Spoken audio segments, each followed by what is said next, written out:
নগর ভবনের সামনে আজ রোববারও অবস্থান নিয়েছেন বিএনপি নেতা ইশরাকের সমর্থকরা। সকাল 10:30 থেকে নগর ভবনের সামনে অবস্থান নিয়ে তারা অবিলম্বে আদালতের রায় মেনে ইশরাককে মেয়র হিসেবে শপথ পড়ানোর দাবি জানাতে থাকে। সে সময় উপদেষ্টা আসিফ মাহমুদ সজীব ভুঁইয়ার পদত্যাগ চেয়ে স্লোগানও দেন বিক্ষোভকারীরা।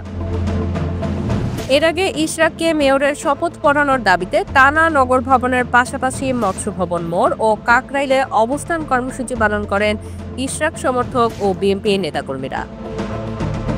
তাদের এসব কর্মসূচির কারণে নগর ভবনে অবস্থিত স্থানীয় সরকার বিভাগও 15 মে থেকে বন্ধ। এর ফলে উপদেষ্টা আসিফ মাহমুদ সজীব ভুঁইয়াও সেদিন থেকে নগর ভবনে অফিস করতে পারছেন না। এর আগে 14 মে থেকে ঢাকাবাসী ব্যানারে নগর ভবনের সামনে অবস্থান কর্মসূচি শুরু করেন ইশরাকের সমর্থক ও বিএনপি নেতাকর্মীরা। পরে 24 মে আন্দোলনকারীরা আবার নগর ভবনে অবস্থান নেন।